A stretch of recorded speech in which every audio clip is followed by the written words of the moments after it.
the worst teams for me to watch because there is no such thing as a game that is out of reach until it's literally out of reach. We just saw a couple of days ago a team bring back two multiple 20-point games and won the game. They were down like 22 different times and won the game. So when the Raptors are up by 12 in the second quarter, there's no reason for Joel Embiid's body language.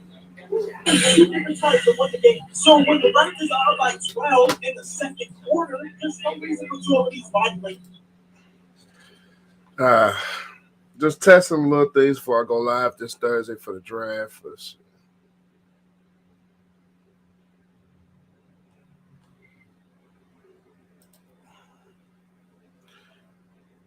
What's up? What's up, everybody?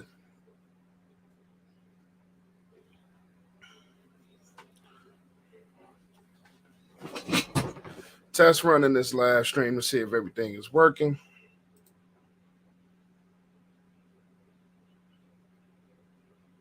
Looks like it is.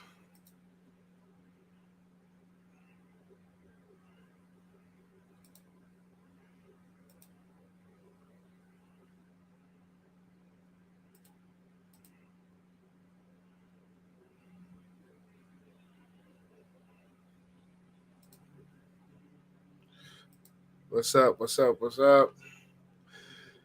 I ain't gonna do this long. I'm just test running some stuff before I get set for the draft stream. Not Monday, Thursday. Losing track of days right now.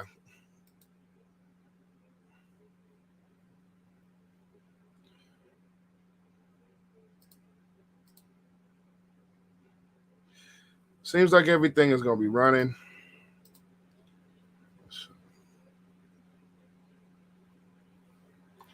I need to get up on this live stream. I don't usually stream live. I haven't streamed live on this channel since last year's draft. So I'm kind of getting used to getting into this streaming thing. Who's my favorite player on the team right now? That should go without saying. Our quarterback, Justin Fields.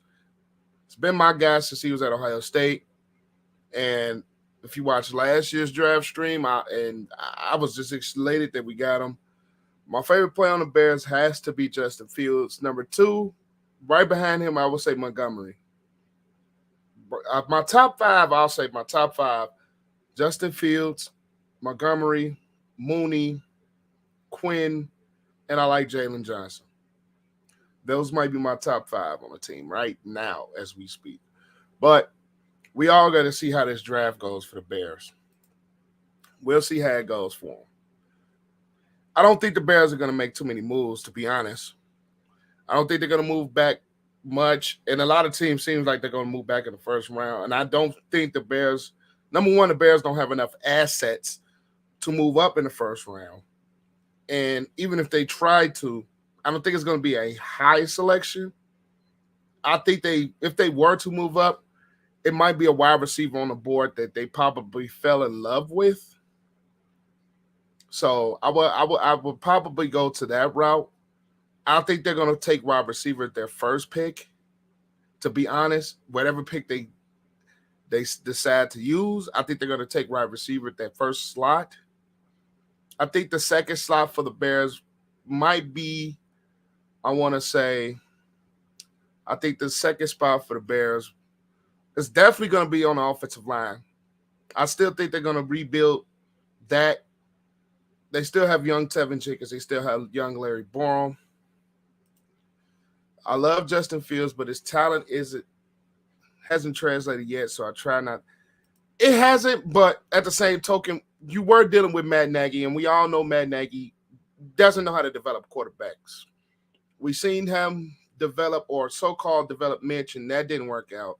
And we so-called see him try to develop Fields, but he never formed a complete offense that better fits his skill set. So it is a question of to where is it going to translate. I think it will under Luke Getsy, even though he's dealt with Aaron Rodgers for probably the last couple of seasons. But I could see a scenario where his type of style of play is going to translate. He just has to have the right coach to put the right offense around him. That's just my opinion. But one thing I do want to touch on and it's non-Bears related, is the entire Deebo Samuel situation. I know I made a video about Deebo being I want to say, tyrant, or being possibly, not tyrant, possibly being traded to the Bears. But in that video, I did say it's not a scenario where I see that happen. Yo, Just Jalen says, what position do you think the Bears taking a first in the draft? Honestly, I say wide receiver. Wide receiver is a position I think they're going to take first, if you want to be honest. But I think wide receiver is the position they're going to go first, at least in my opinion.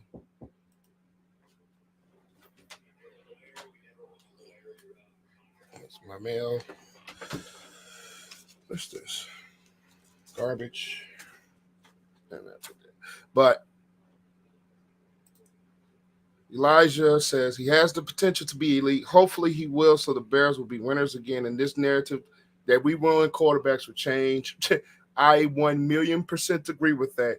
Even though I don't believe that the Bears ruin quarterbacks per se, even though that has a little bit of truth to it, we haven't had the greatest of quarterbacks. Let's just be honest. Rex Grossman, yeah, he led us to the Super Bowl, but it was good Rex, bad Rex. We've had Jay Cutler, and if anybody knows, I am never been the biggest fan of Jay Cutler. And I think his mentality, the Bears organization too, with the interchanging offensive coordinators in and out, but his mentality, I believe, and his mind and his process also played a part of him not having a great career. Even though I did make a video on this channel about Jay Cutler's career as a Bear. Even though I think both parties have involved in that. Kyle Orton, I did like Kyle Orton, but I think they gave up on him a little too quickly. At least in my opinion, Kyle Orton wasn't the greatest of quarterbacks, but when he was a Bear, he didn't do things to lose you games. He might not have done enough to win you very many games, but he didn't do a lot to lose games when he was a Bears quarterback. At least in my opinion. So he says Kyle Orton, yeah. Kyle Orton, I liked Kyle Orton. And at points, I wanted him to start over Grossman, to be honest. Because Orton, in all per se, was not the greatest, but he didn't blow you games in ways that Rex Grossman did. Rex Grossman, of course, was more talented, and he had a bigger arm, and he could push the ball down the field more. But when you watch Orton versus Grossman as a starter, you could tell Grossman, he makes more mistakes than Orton. It's just Orton couldn't necessarily beat you consistently with his arm. But if I had to pick between the two, I probably would have picked Orton. But the Bears have had some bad quarterbacks. I'll just say that much. The Bears quarterbacks haven't really been that great. But I'm going to switch the subject from the Bears. I'm going to talk about one team that I think has some of the bigger questions to answer is I want to say the San Francisco 49ers. You have the entire Deebo situation. You have Jimmy G's contract still in the books. I just learned yesterday Alex Mack could be possibly retiring, so you might have to have a hole in your center position. And the 49ers have some questions. I think between the 49ers and the Panthers, I think those two teams, including the Browns with the whole Baker Mayfield situation, I think those three scenarios, those three teams have more to answer with this draft than anybody. Of course, the Niners, what are they going to do with Deebo? What are they going to do with Jimmy G? Is Jimmy G going to be gone by the time the draft hits or during draft night? I believe if a trade happens for either Deebo or Jimmy G, but I don't think it's going to happen for Deebo. I believe a trade for Jimmy G happens on draft night, or if not draft night, somewhere afterwards. Because I think a Deebo deal has a lot to do with the whole entire Jimmy G situation. The 49ers, no, they do not have a first-round pick. Just like the Bears, they both moved up for quarterbacks. Neither team had first-round picks. So that's going to be interesting to see what they're going to ask back for either Jimmy G or Deebo. I think the market on Jimmy G has kind of went down a little bit because, number one, a lot of teams have already made their trades, i.e. the Colts trading for Matt Ryan, Browns traded for Deshaun Watson. Then you have Washington, the Commanders. We are saying that. The Commanders You still have to trade for Carson Wentz, even though I don't think Carson Wentz is going to work out like they think. I think they should have been a team to try to go after Russell Wilson and then add Russell Wilson to go into the Denver Broncos in this. You have a lot of moving parts at quarterback this year. Mitchell Trubisky, which I believe is going to play very well with the Pittsburgh Steelers. I think the only two teams that haven't really solved quarterback is Houston and Carolina. And I believe to be true. Well, I'm not going to believe it to be true, but I have some thought Daniel Jones is going to be done in Giants. Daniel Jones is going to be done. People think Trey Lance is a bust just because he went to a small school, but Carson Wentz went to the same school. That's true. Carson Wentz wasn't really a bust.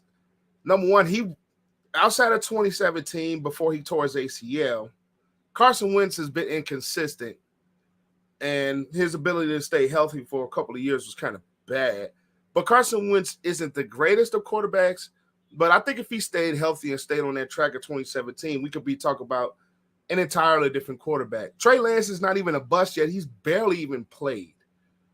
So I'm not going to sit here and say Trey Lance is a bust. I'm one that gives quarterbacks at least 3 years. I give him at least 3 years. You can't call a quarterback a bust after year one. Maybe 2 if you don't see any growth. Maybe you can call him a bust after year 2 if you don't see growth. But quarterbacks in this league, I don't give them – I'm not going to say I give them I'm not going to give them – what can I say? I'm not going to give quarterbacks short leashes, especially when you in like Justin Herberts of the world. They don't come far. They don't come quickly. Joe Burrows definitely don't come like that. Trevor Lawrence was supposed to be high, but Jacksonville was a bad situation. So, but you don't get Justin Herberts. You don't get Joe Burrows every year in the draft of quarterbacks. You just don't. Even if a great class, you don't get rookies like that every season. I will put, honestly, out of the top 5, who would have thought Mac Jones would have been the best player as far as last year goes? But Mac Jones, I believe he was in the best situation out of those 5 quarterbacks. Think about it. You have Bill Belichick, you have that Patriots system, you have Josh McDaniels, you have the added free agents in Hunter Henry, Kendrick Bourne, and Jonnu Smith. You have a Patriots system, and you have a Patriots defense with Bill Belichick. He was in the best situation. They put him in the best situations for him to succeed. Yeah, they gave him the keys, but they didn't give him the full house right away, like Jacksonville did with Trevor Lawrence, like the Bears tried to do when Justin Fields was a starter, and like the Jets did with Zach Wilson. You don't get a lot of those Justin Herberts. You don't get a lot of those players right away. Now, the Bengals situation was a little bit different from the Chargers. The Bengals situation, they still had a little bit more growing to do, but there were pieces there. On defense especially, there were pieces there when Joe Burrow got there. They had some pieces on offense, even though the offensive line was still terrible. There were some pieces there to grow on, and then you add Jamar Chase to go along with C.J. Uzomah, who's no longer there, T. Higgins, and you have the Chargers. That Chargers team was very good. They had some mishaps. You had a good offensive line. They did have Rashawn Slater last year, but you had Austin Eckler. You have Keenan Allen. You had Mike Williams. They had Hunter Henry before they let him go. And he had Jared Cook last year, which was a solid pickup. So you have to have teams around these rookie quarterbacks. You can't just throw them the keys right away and just tell them to go win. It doesn't happen that way. That's what I mean before. He tore his ACL. He had a great year, which he was talking about Carson Wentz. Carson Wentz had a great year before tearing his ACL. Just because you go to a small school doesn't mean you won't be good in the NFL. That's true. Look at Darnell Mooney. He went to Tulane, and he's having a very solid career so far. You look at – I'm trying to think of another guy quickly that went to a small school, just had great careers. TCU with LaDainian Tomlinson had a very good – he's a Hall of Famer. Andy Dalton, TCU, that was a little bit bigger at the time he was there, but he had a solid career. So just because you don't go to a big school doesn't mean that you're not talented and you can't have success in the NFL. Big Big Ben is one. He went to Miami of Ohio, Hall of Famer. Then you have one, and I'm trying to think of this guy. Um, you had Jimmy G. Jimmy G went to Eastern, very solid career. You had Tony Romo went to Eastern Illinois, and we all know that's not a big school. Very solid career. So just because you go to, you could think of Hall of Famers, Jackson State with Walter Payton, Mississippi Valley State with Jerry Rice, both HBCU schools. So you have a lot of players that go to small schools that have success. So I'm interested to see what small school player gets drafted first. I know the Bears have been linked to that wide receiver that also went to North Dakota State with, if I'm not mistaken, Christian Wilson. I'm not mistaken his name. Steve McNair is another one.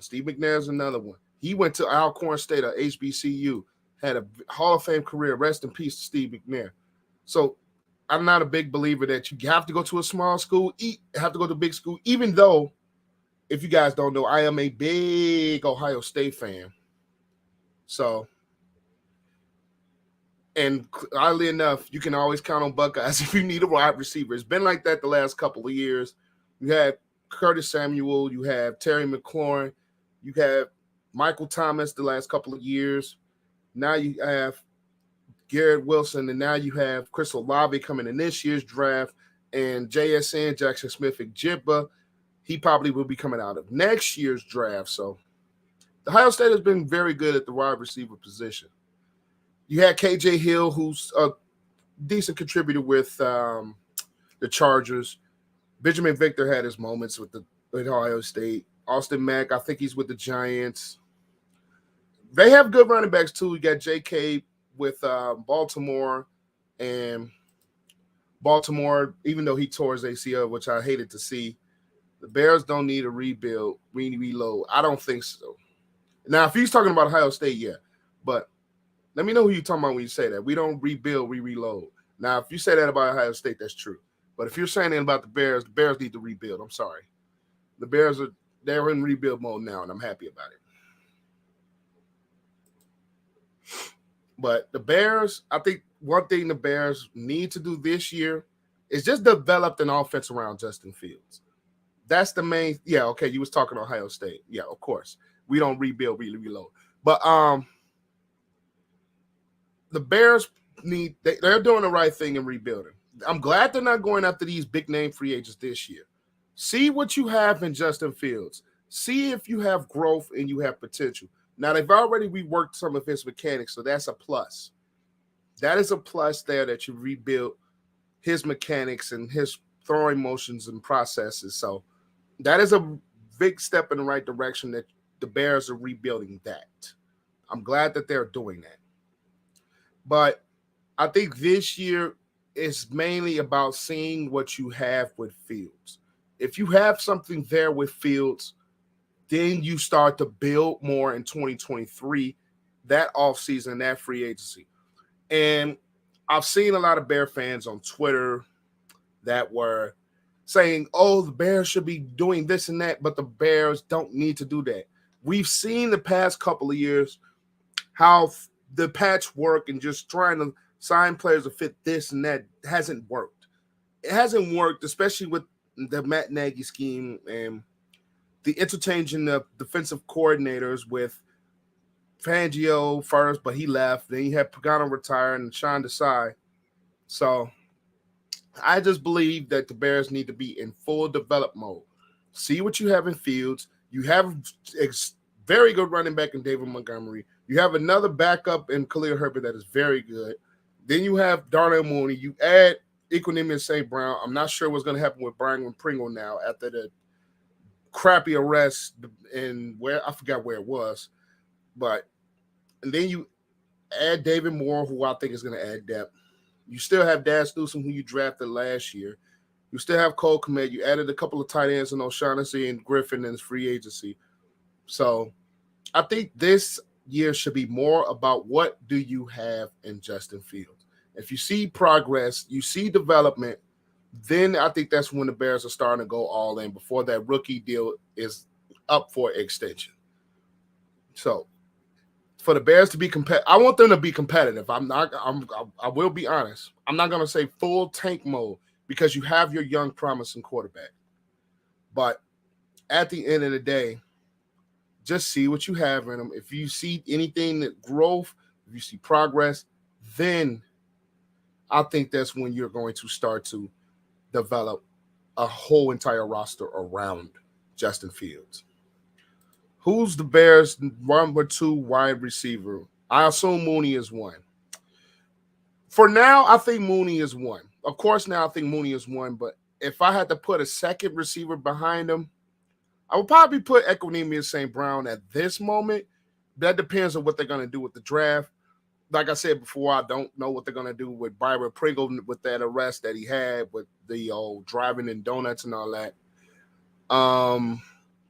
So I'm going to probably say for right now it's Equanimeous St. Brown. I did want the Bears to make a little bit of a bigger free agency splash, but I think I'm okay with St. Brown. I'm okay with St. Brown as number 2. And if Pringle doesn't get cut or whatever happens in that situation, I think he's third, depending on what they're going to do with the draft. So I would say Equanimeous St. Brown's number 2.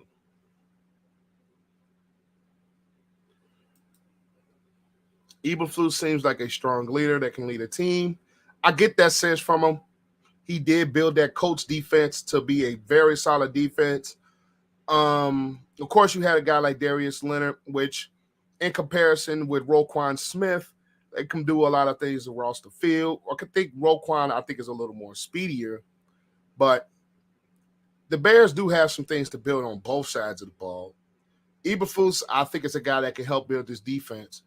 And a lot of people were against the move of the Bears having a defensive coach. But I believe at the same time that you can always get a defensive coach to have a very good offense, i.e., you have the Justin Herbert situation with Brandon Staley back with the LA Chargers. You had Josh Allen under Sean McDermott, and you had Brian Daboll as the offensive coordinator. So I'm not one, now that I think about more of the situations, I'm not one that believes that you have to have an offensive coach around an offensive guy. As far as head coaching goes, you just have to have the right system from the right offensive coordinator around them. And I think the benefit of a defensive head coach could be a plus because the defensive coach is always scheming against what type of offenses that they're going to run and see what he can help with more, seeing the type of blitzes, seeing what type of coverages that Justin Fields is going to see in a week in and week out basis. So basic case makes just because Matt Eberflus is a defensive coach doesn't mean that he couldn't help Justin Fields develop. I think it could go reverse. He can help Fields develop as far as what he sees on the field, what he sees in film room from defenses, especially when you're coming from a defensive mind. So I do believe that can help. It's just the fact of will Lou Getsy is the offensive coordinator, put a system around Justin Fields that, number one, fits Fields' skill set, fits the player's skill set, and has them be a more diverse offense versus what we've had the last couple of seasons with Matt Nagy. We'll just see if Lou Getsy proves he can build an offense. That is the biggest question heading into this coming year for the Bears offensively is, can they build something around Justin Fields that helps him develop? Because not just being biased because I'm an Ohio State fan, not just being biased because I'm a fan of Justin Fields, but I do believe that if you build the right system around him, you get more pieces around him, not just this year, but next year as well. I believe this Bears offense could finally be a consistent success, especially since you have Justin Fields on this young deal. You can go spend a little bit of money to get some pieces around him in 2023's free agent class. I don't know what it's going to be like off the top of my head right now, but you're probably going to have more money to spend with all the trades and the moves that Ryan Poles has done this offseason. So I do believe the Bears, they're in a nice position right now. I'm not going to say they're in a nice position as far as they're going to be contenders in 2022, but they are in a position that they can use money if they think things are going right with Fields and they see progression, they see something they can build on. They just believe that And I believe that they see that he has to grow in year 2. And if they see that growth, then that's where the investment as far as top dollars is going to come in towards your offensive side of the ball.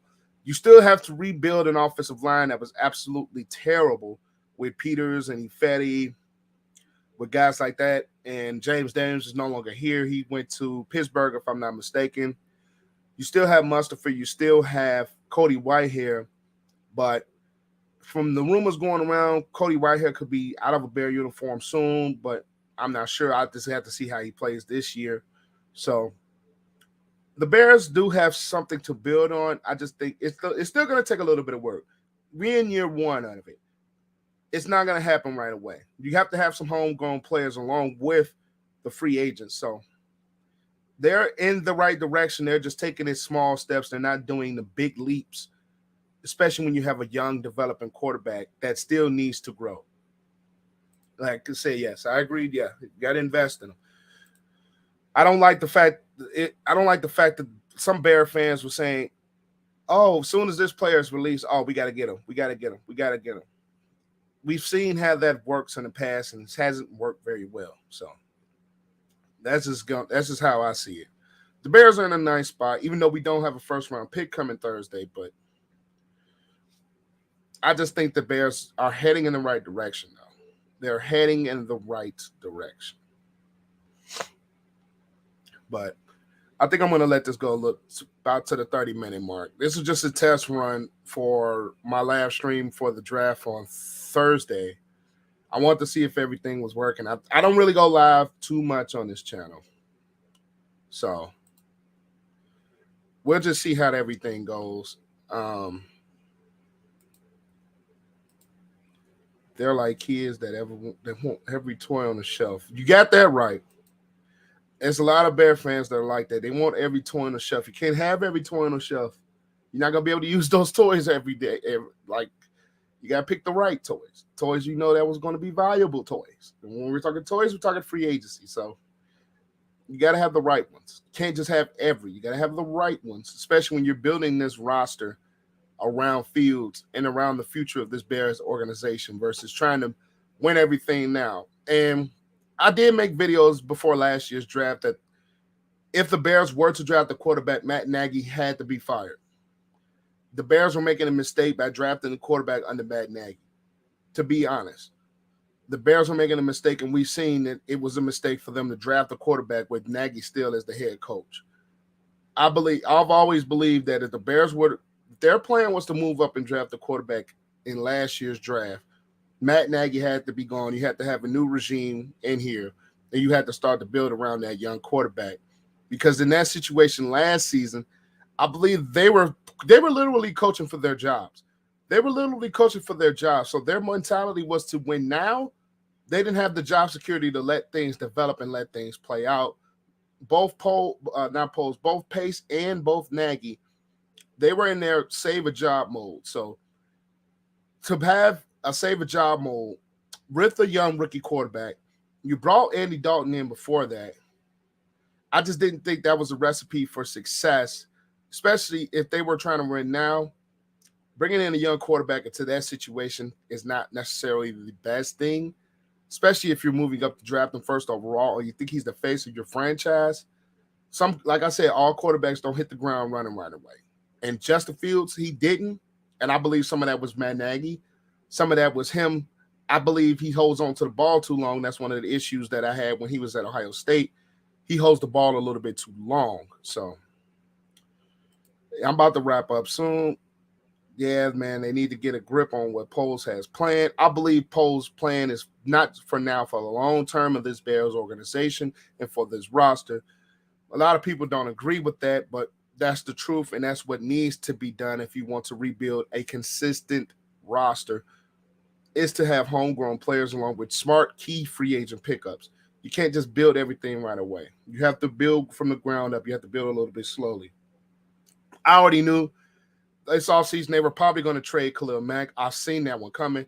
So when that trade happened, I wasn't surprised. I just thought they might get a little bit more for him. But seeing as Khalil Mack has been hurt a little bit the last couple of years, and mainly last year missing the back half of the season due to that foot surgery, it was just a matter of time before he was dealt. Now, I still think he's going to be an excellent player. I think he's still going to be solid, but I just believe that in their situation, it was the best thing to do to let him go. As much as I love Khalil Mack, I think that was the best thing to do was just to let him go. But that's gonna do it, guys. I'm signing out. This is just a test run. I actually might start doing these a little bit more often. As far as going live, I might do this a little bit more often. Matter of fact, stay tuned. This might be a live episode of Chicago Bears Weekly that's coming Sunday. I'm not necessarily sure about that, but the way I feel doing these lives, it might be a live Chicago Bears Weekly episode post draft. Because I know Thursday, Friday, Saturday is the draft. So, and I always upload my Bears episodes on Sunday. So this might be a live stream of the draft, post draft. But I'll see you guys Thursday. I'll see you guys tomorrow for Weddle. And Weddle was kind of messed up because of myself and audio issues, but got those things under control. So I'll see you guys tomorrow for Weddle. And of course, if another video pops up then. But I will definitely see you Thursday for the draft live stream. See you. Peace.